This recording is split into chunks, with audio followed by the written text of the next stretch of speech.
Jungle. Audio Jungle.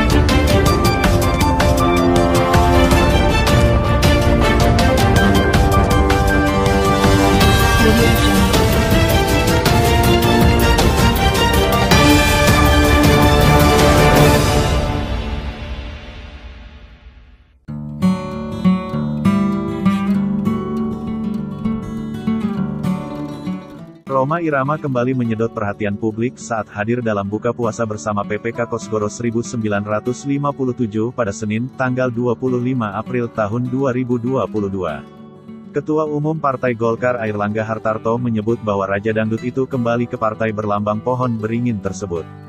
Senior kita, Kiai Haji Rhoma Irama, adalah kader Golkar. Sempat hijrah ke sana kemari sebelum akhirnya kembali ke Partai Golkar, ujar Airlangga saat memberikan sambutan pada buka puasa bersama PPK Kosgoro 1957.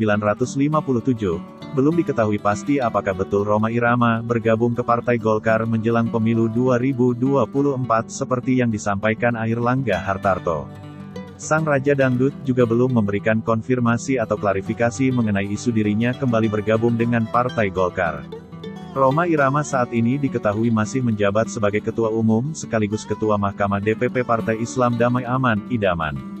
Partai Idaman resmi terdaftar di Kementerian Hukum dan Hak Asasi Manusia, Kemenkumham, sesuai keputusan tahun 2021 tertanggal 6 Juli tahun 2021. Dalam surat keputusan Menkumham tersebut, kantor DPP Partai Idaman berada di Jalan Dewi Sartika nomor 44, Cawang, Jakarta Timur. Kepengurusan DPP Partai Idaman diisi oleh keluarga Rhoma Irama. Posisi Sekretaris Jenderal Sekjen diisi oleh Vicky Rhoma Irama. Vicky merupakan anak dari pernikahan Rhoma dengan Veronica. Kemudian posisi bendahara diisi Rika Rahim. Diketahui, Rika merupakan istri Rhoma Irama. Sebelum mereka menikah, keduanya tampil dalam film Camellia pada 1979. Kemudian mereka mengumumkan pernikahan pada 1985. Kemudian sebagai anggota terdapat nama Debbie Veramasari. Dia merupakan putri sulung Rhoma Irama dengan istri pertamanya, Veronica. Jika ditelusuri, jejak politik Rhoma Irama sudah cukup lama. Sebagai seorang penyanyi dangdut ternama, Rhoma Irama menjadi incaran partai politik untuk diminta bergabung.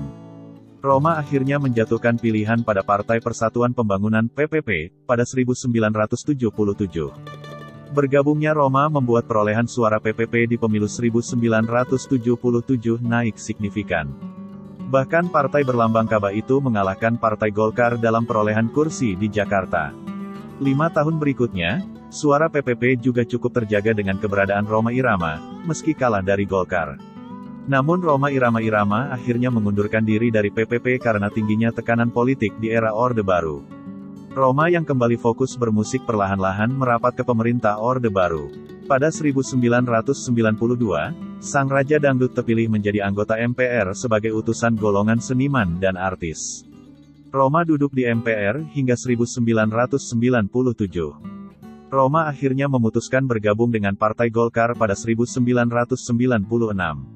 Ia pun tercatat sebagai calon anggota legislatif caleg. Rhoma pun berhasil duduk di DPR RI dari fraksi Golkar.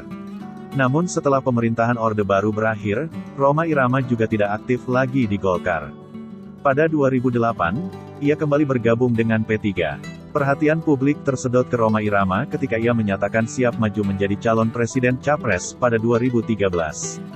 Pelantun lagu, Judi, itu merapat ke Partai Kebangkitan Bangsa, PKB, yang didirikan oleh tokoh-tokoh Nahdlatul Ulama, NU.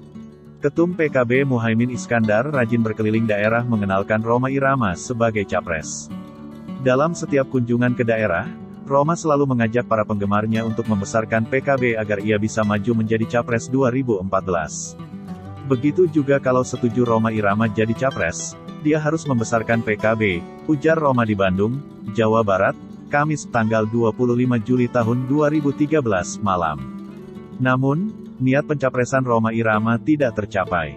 PKB akhirnya merapat ke pasangan Joko Widodo dan Jusuf Kalla, Jokowi JK, yang diusung oleh PDIP seperti diketahui, Jokowi JK akhirnya memenangkan Pilpres 2014 mengalahkan pasangan Prabowo Subianto, Hatta Rajasa.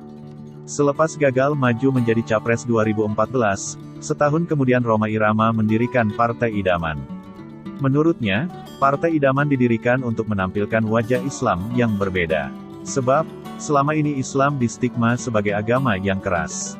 Islam lebih banyak dikenal karena terorisme dan ekstremisme. Kami ingin hapus fobia tentang Islam, kata Rhoma Irama kepada media pada tanggal 11 Juli tahun 2015. Rhoma kembali bermanuver setelah partainya tidak lolos sebagai parpol peserta pemilu 2019. Ia dan kader Partai Idaman bergabung masuk ke Partai Amanat Nasional (PAN). Selamat datang Bang Haji Rhoma Irama, Ketum Partai Idaman, untuk bergabung di PAN. Semoga bersinergi dalam perjuangan politik, memberi manfaat untuk kejayaan NKRI, tulis Wakil Ketua Umum PAN Viva Yoga Mauladi dalam unggahan di akun Instagramnya pada tanggal 11 Mei tahun 2018. Pasca pemilu 2019, Rhoma tidak sering terlihat dalam aktivitas politik. Ia lebih banyak bermusik. Hingga Senin tanggal 25 April tahun 2022 kemarin, Rhoma hadir di buka puasa bersama PPK Kosgoro 57, organisasi sayap Partai Golkar. Ketum Partai Golkar Airlangga Hartarto pun menyambut kembalinya Pak Haji ke rumah beringin. Demikian, terima kasih.